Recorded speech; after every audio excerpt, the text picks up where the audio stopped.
오늘 본문 말씀을 보겠습니다. 오늘 본문 말씀은 마태복음 21장 23절, 24절 두 절 말씀입니다. 예수께서 성전에 들어가 가르치실새 대제사장들과 백성의 장로들이 나와 이르되 내가 무슨 권위로 이런 일을 하느냐? 또 누가 이 권위를 주었느냐? 예수께서 대답하시되 나도 한 말을 너희에게 물으리니 너희가 대답하면 나도 무슨 권위로 이런 일을 하는지 이르리라. 아멘.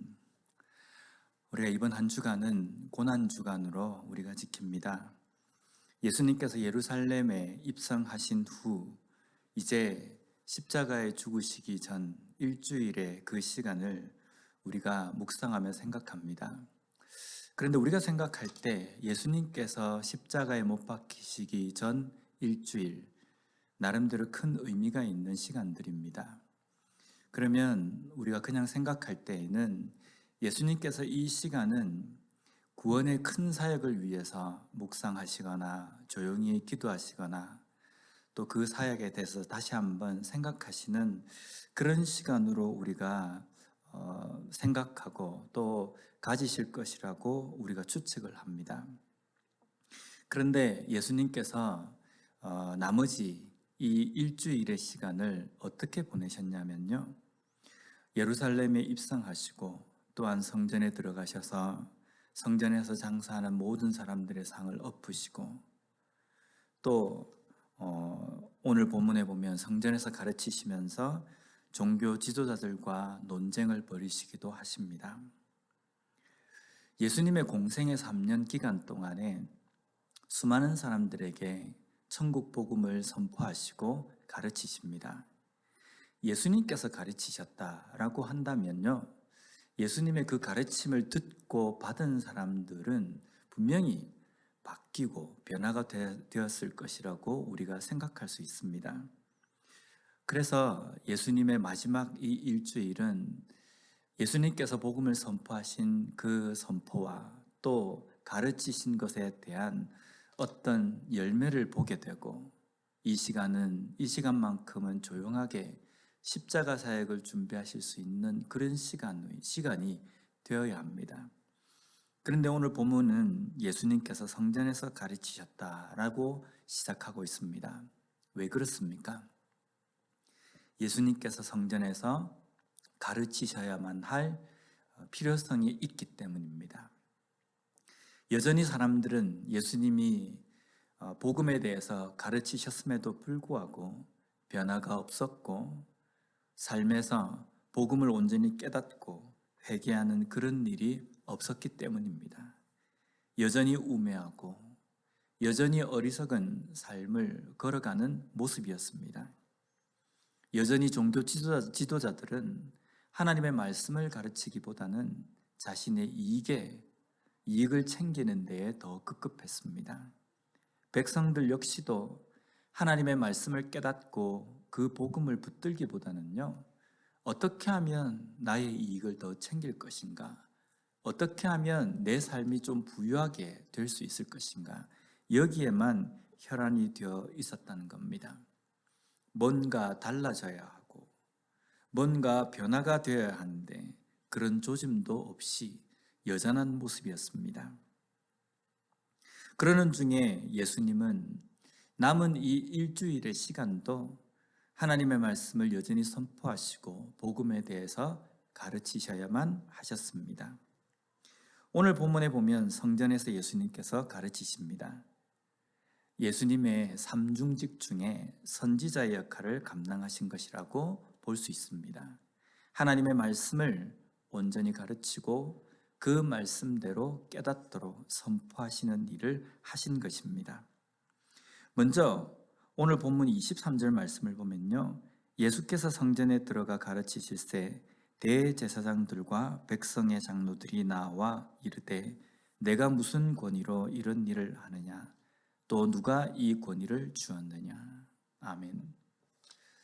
우리가 생각할 때 예수님께서 이제 마지막 일주일 동안도 쉬지 않으시고 성전에서 복음을 선포하신다, 말씀을 가르치신다라고 하면 이제 결판의 시간이고 정말 소중한 시간에 가르치시기 때문에 이 말씀을 듣고 있는, 지금 성전에서 가르치시는 예수님의 그 가르침을 듣는 모든 사람들은 조금이라도 변화가 있을 것이라고 우리가 기대할 수 있습니다. 그런데 여기에 대제사장들과 백성들의 장로들이 예수님께 와서 묻는 것은요, 너가 어떤 권위로 이 일을 하느냐? 누가 이 권위를 너에게 주었느냐? 이것을 묻습니다. 왜 대제사장들과 바리새인들은 예수님의 가르침 앞에서 이것을 물었겠습니까?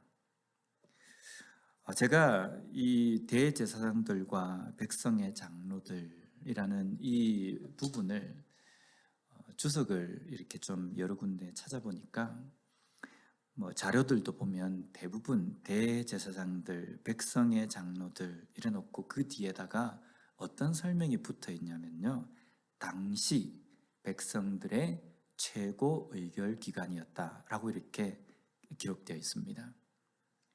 저는 이 설명을 보고 조금은 안타까운 마음이 좀 들었습니다.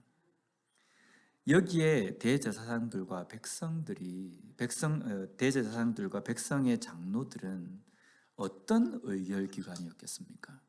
무엇을 의결하고 어떤 것을 판단하고, 또 이 사람들이 이런 것을 판단하기 위해서는 무엇을 기준으로 삼았을까 하는 겁니다.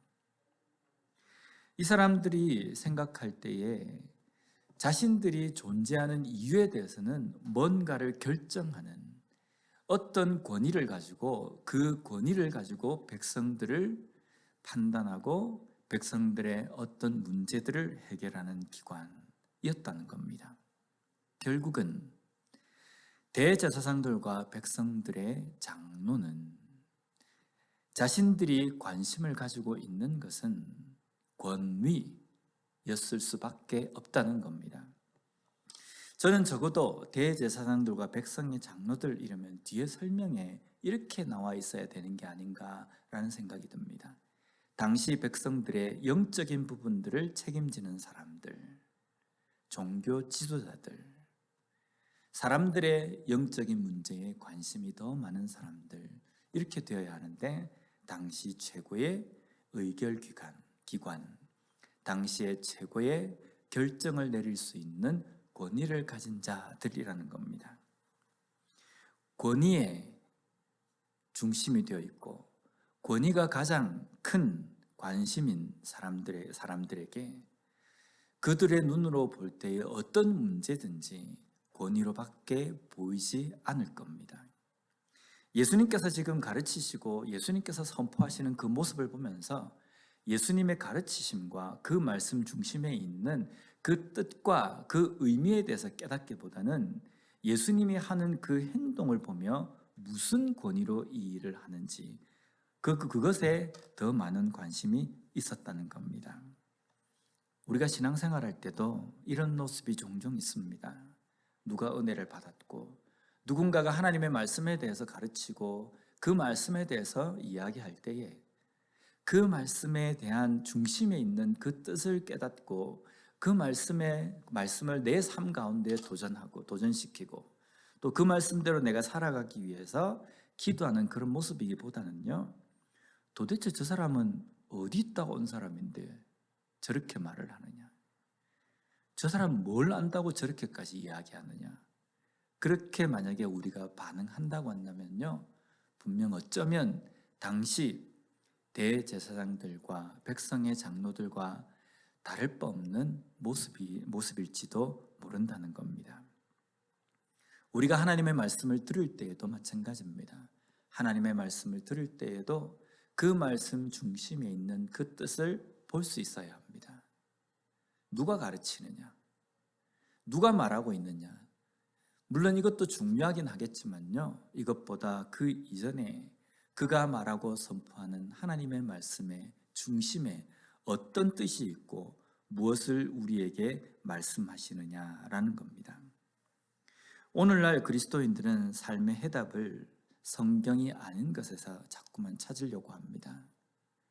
하나님의 말씀은 두고 뭔가 기적, 이적, 필요한 어떤 그러한 나에게 필요한 어떤 상황들, 이러한 것들을 우리가 자꾸만 찾습니다.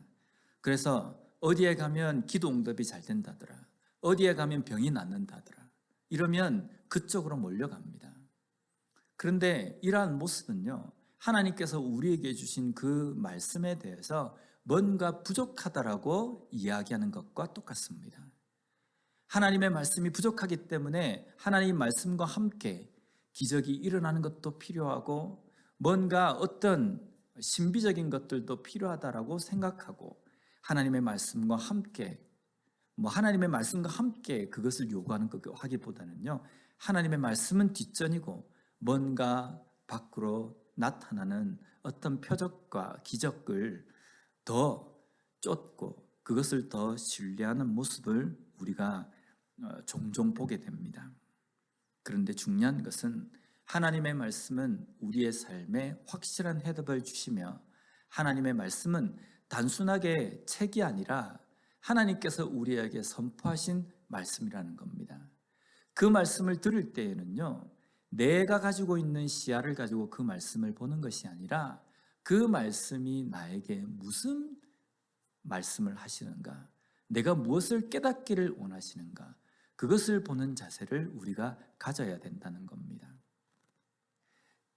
당시 종교 지도자들은 권위에 꽉 차 있었기 때문에 무슨 권위로 그런 일을 하느냐, 거기에만 관심을 가졌다는 겁니다. 우리는 하나님의 자녀이며 그리스도인입니다. 그러면 우리에게 묻습니다. 우리는 어떤 기관입니까? 혹시 우리는 하나님의 말씀을 빙자여서 세상을 판단하고 정죄하는 그런 기관처럼 군림하지는 않습니까? 하나님께서 우리에게 주신 말씀, 우리에게 가르쳐 주신 말씀은요, 그것을 가지고 다른 사람을 판단하는 잣대로 삼으라고 우리에게 주신 것이 아닙니다. 그 말씀을 주신 이유는 그 말씀을 가지고 나 자신을 보라고 우리에게 주시는 것입니다. 하나님께서 주신 그 말씀 앞에서 다른 사람을 판단하는 의결기관이 아니라 나 자신을 보고 나 자신이 그 말씀 앞에서 변화되는 것을 온전히 경험하고 또 그것으로 인하여서 하나님의 말씀과 복음을 듣지 못한 그 사람들에게 복음을 선포하고 전하는 그러한 삶을 살아가는 우리가 되어야 한다는 겁니다. 또한 예수님께서 전해주신 그 복음을 듣고 그 복음 앞에서 우리가 어떤 삶을 살아야 하는지 깊이 깨닫고 반응하는 삶이 되어야 한다는 겁니다. 이 한 주간에 예수님께서 고난받으신 그 시간 동안, 그 시간을 우리가 생각하고 묵상하는 기간 동안에 다시 한번 나는 과연 예수님께서 그 3년의 공생의 기간 동안에 우리에게 선포하시고 가르쳐 주신 그 복음 앞에서 나는 어떻게 반응하는 모습인지 다시 한번 돌아보고 정말 매의 삶 속에서 복음으로 말미암아 변화되는 그러한 삶을 경험하는 우리 모두가 되었으면 좋겠습니다.